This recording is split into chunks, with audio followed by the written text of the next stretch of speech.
Hello and welcome to the all-new social media page, the Tudor Tours. Here we're going to be discussing all things, you guessed it, Tudor. My name is Phil Downing and I'm a tour guide, but I'm also a tour guide at this house behind me, Harvington Hall, arguably England's rarest and most unique Tudor house. Sorry, you've never heard of it? Well, I suggest you Google it. Do you know, it's funny, it's not just us Brits that are fascinated by the Tudors. People worldwide travel to Britain in search of Tudor England. But in reality, the Tudors, they should never have ruled at all.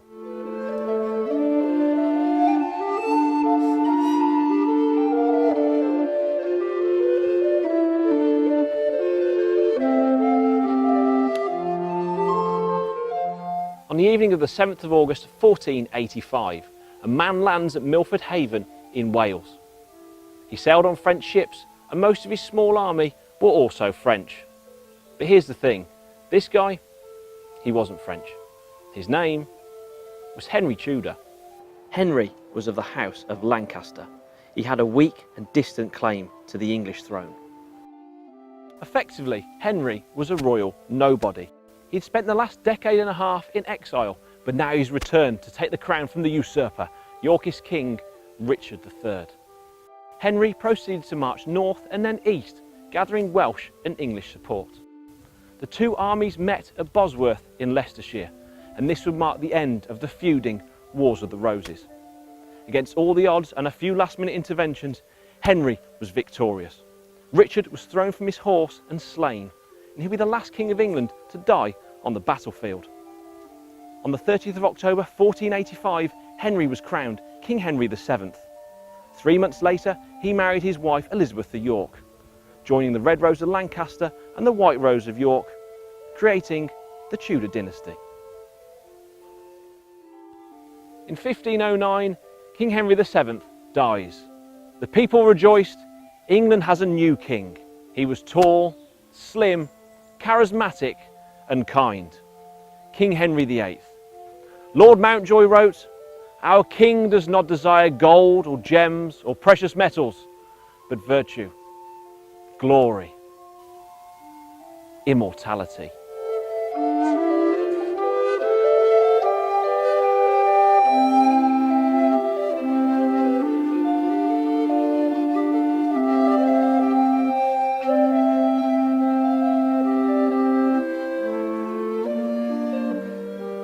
Now that description may surprise some of you because of course history will always remember Henry as the fat, short-tempered tyrant.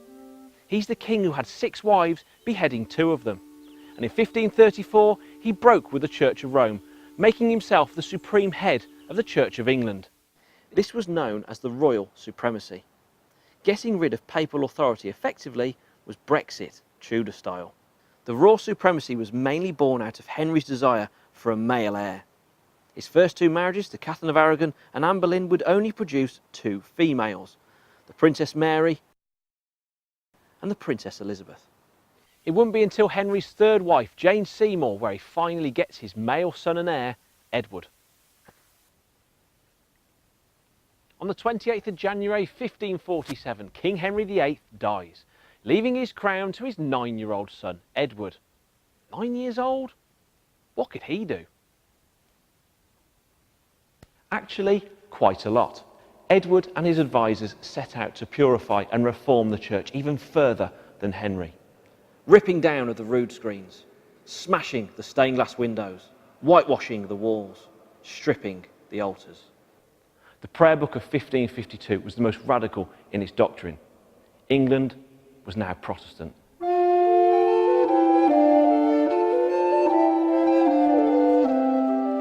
Edward was a Protestant through and through, writing that the Pope was the true son of the devil and Antichrist. A pretty bold statement to make for a child. But dreams of Protestant England were hanging in the balance because in 1553 Edward became seriously ill. The young boy king was dying. He changed the line to the succession once more in his device to the succession. It wouldn't be his half-sister Mary to rule after him, but it would be that of Lady Jane Grey. Against Edward's wishes and his device to the succession, his half-sister Mary came to the throne. She would be the first reigning Queen of England, and she was Catholic.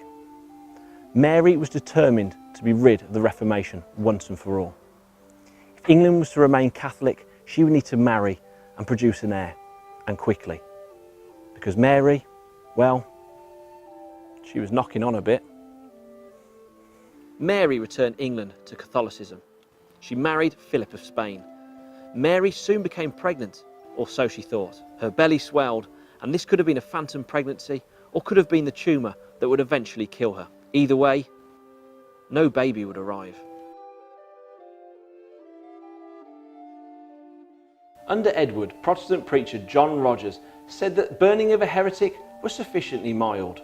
But I doubt he thought the same thing when in February 1555 he too was burnt at the stake. Mary continued with this counter-reformation, burning around 280 Protestants at the stake. Now to us, that'll seem pretty crazy, but to her, she genuinely thought that she was doing good. She was saving England from treason against God.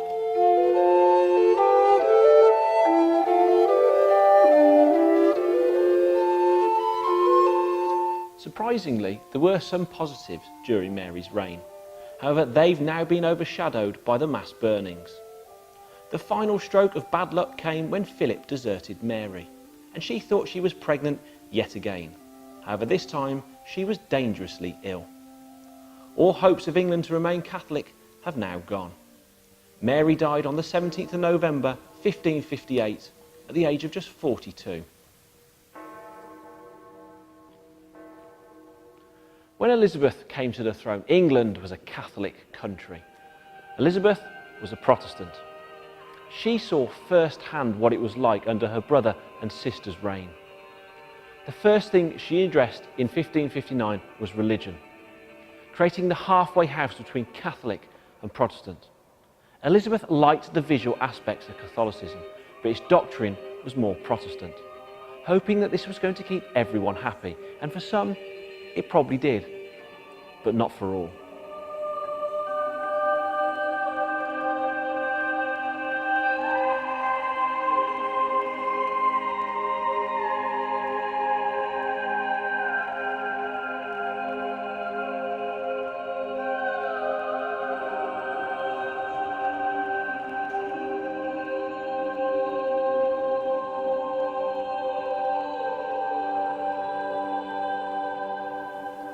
The first 10 years of Elizabeth's reign seemed to be quite peaceful, but in 1568 her Catholic cousin Mary Queen of Scots finds herself under house arrest in the north of England. Mary had a very strong claim to the English throne, and unfortunately for Elizabeth, most of the north is still Catholic, and they rally around and see Mary as a figurehead. In 1569 we had the rising of the north. Elizabeth went to town on the executions. The following year, Pope Pius excommunicates Elizabeth, cutting her off from Catholic Europe.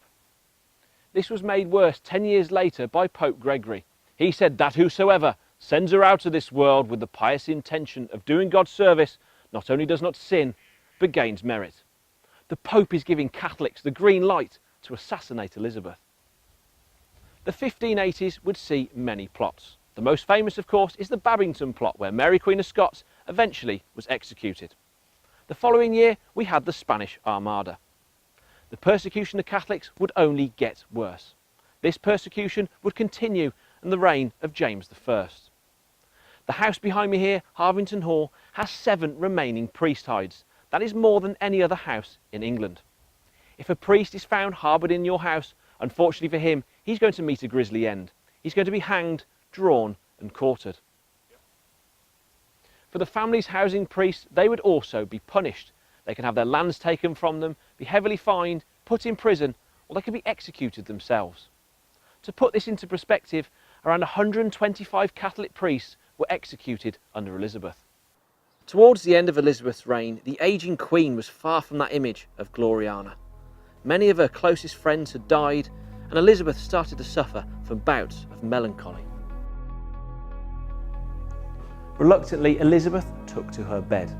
She died in the early hours of the morning, the 24th of March 1603, in her bed at Richmond Palace.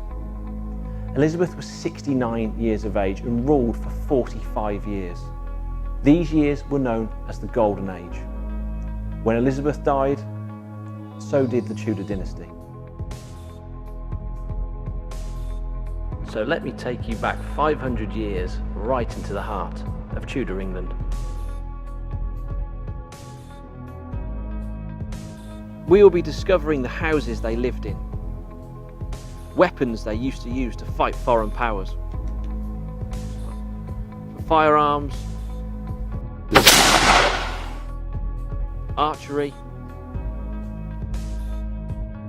We will also be looking at the darker stories of executions, from beheadings, burnings, and hanging, drawing, and quartering.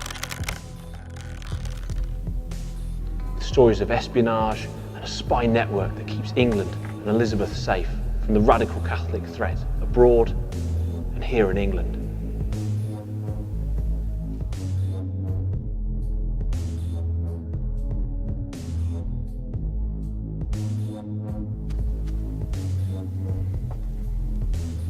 So join me as I take you on the Tudor Tours.